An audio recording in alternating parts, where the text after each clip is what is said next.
پروفسور دکتر سیب اعظم خان را اشتراک کردم و در کابل تقریبا 3 دواخانه را پشتش گشتیم، هیچ پیدا نمیشه. مردم دچار مشکل است. لطفا مهربانی میکنم وزارت صحت آمد که مشکل مردم را حل بسازه. ما در دیابان هم گشتم دوا پیدا نشد، در فکر سنگی هم گشتم، در هتل پروان تقریبا 30 دواخانه را امروز دیدم دچار مشکل بودیم، دوایش پیدا نمیشه.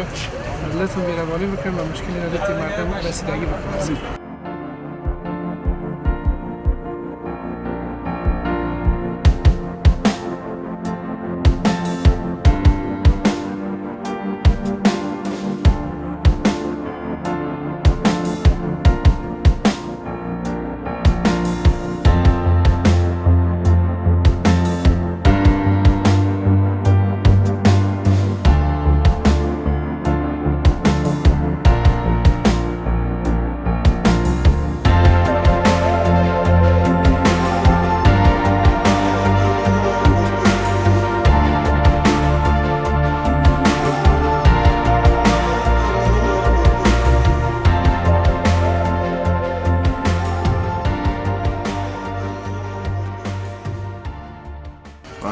آخر ولی کمبودار دوا بسیار زیاد شده، دوا هیچ نمیاد، مردم بسیار دچار مشکل شده و مردم سرگردان است. دواهایی است مثلا دواهای سرطانی است، دواهای نسایی ولادی است، دواهای کرونا است و ادویات مصرفی پیدا نمیشه، مردم ها همگی سرگردان است.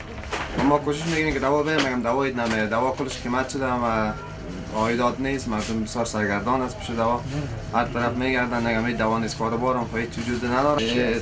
تقریبا یک 3 ماه میشه، 3 ماه به این سو دوا هیچ نمیاد، میای بسیار کم میگم قیمت میاد. دوای مصرفی هم که در بایک میامد او هیچ نمیاد، در مریضایی که میرن مثلا هند میرن یا پاکستان میرفتن، دم دوای خود مصرفی پاکستان میگرفتن، میگم با در بایک میاد یا قاچاق میاد دوا خود بکی نمیاد، کرامی خود مثلا 30% 40% سر از یک ماکس سر یک آدم سر از پاتیم سر تایل از مثلا اضافه کنیم، یک شخص نمیگیره، توانش نداره، مثلا سابق بوده 1.5 ساعت شاید 200 روپیه یا 2.5 روپیه باز توانش نداره دیگه کو بیچاره بخره دیگه دوا یک چیز ضروری است که باید انسان خود دوای جاری هم میباشه، باید مشکل مواجه میشه.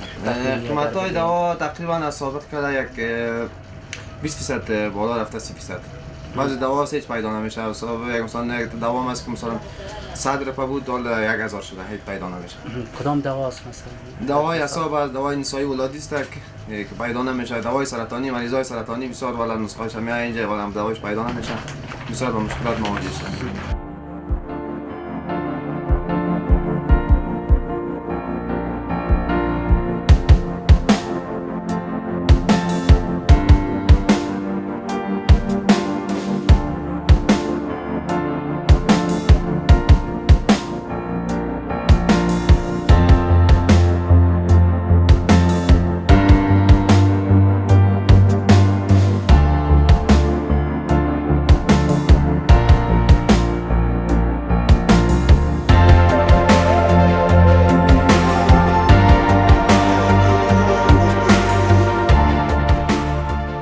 بعد از تحول نظام در قسمت خدمات دوایی افغانستان هم، یعنی در خدمت موازی خدمات دوایی افغانستان بعضی موازین خود داریم و سکتگی ها به وجود آمده که نگرانی خاص خود دارد.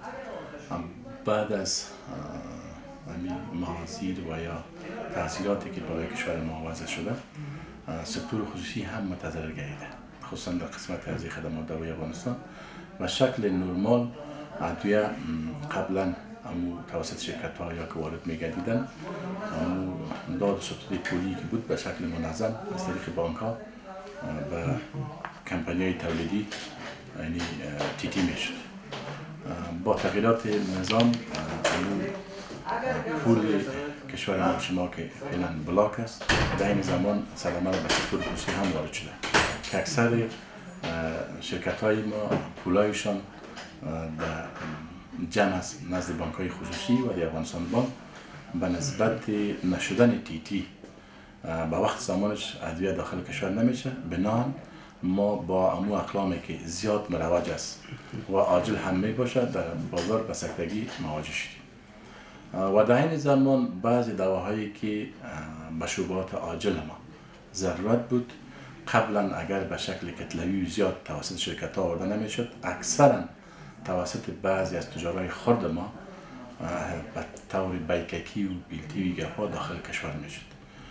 با تغییر نظام و در عین زمان توقف ترانسپورت هوایی ما، حضوری تاجر ما به کشورهایی که باید ادویه می آوردن متوقف گردیده، بنان با کمبود ادویه ما در بازار مواجه شد.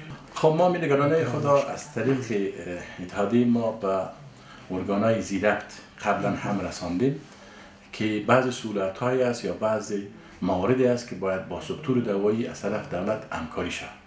مثلا ما خواست ما با وزارت صحت عامه همی بوده که از طریق وزارت صحت عامه صدای ما را به وزارت مالیه باید برسانند که خصوصا در قسمت تی پول تاجری که در عرصه واردات و صادرات ادویه کار میکنه باید سهولت‌ها را فراهم بسازه.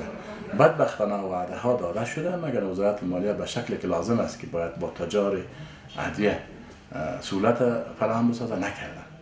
فعلا ما مراجعه میکنیم به بانکایی که ما حساب داریم و ادویه‌ای که قبلا با کمپانی مولد ادویه قرارداد بسته بودیم و فعلا امرایشان در جریان هستیم. یگانه راهی که باید به اونا ما پول روان بکنیم و جنس ما روان بکنیم همیست که از طریق بانک ها. یعنی شکل نیست که 25 سال پیش یا 30 سال پیش از طریق حواله گرپا پول حواله میشد. حال و امکانات نیست، در تمام دنیا سیستم است و هر کمپانی تولیدی ادویه پول خود از طریق بانک ها تسلیم میشه.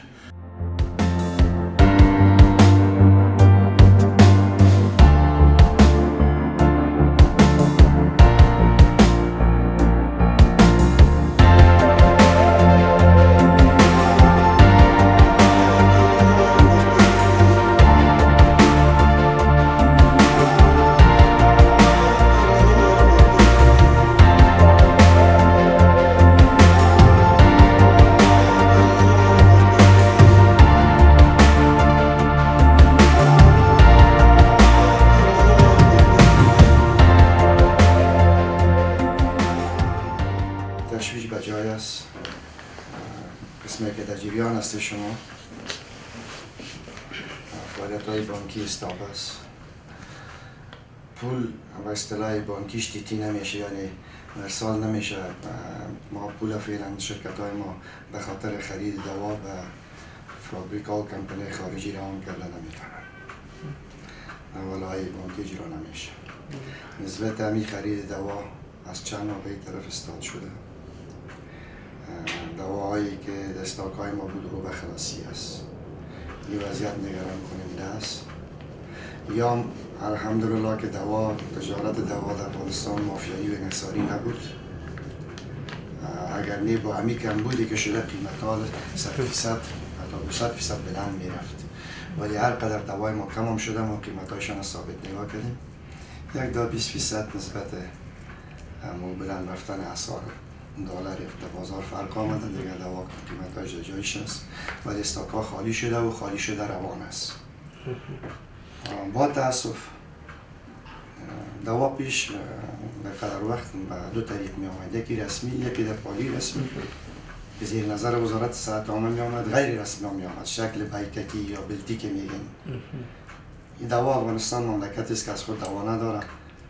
این ضرورت دوای امروز پوره کردنش کار آسان نیست. این که هموطنهای ما با کمبود دوا روبروی نمیشن، هر رقم دوایی جه هست. این تقریبا 400 شرکت در اینجا واردات رسمی کار میکرد و به همین پیمان افراد انفرادی هم از روی زمینی دوا را جمع آوری کرده اینجا می آوردن.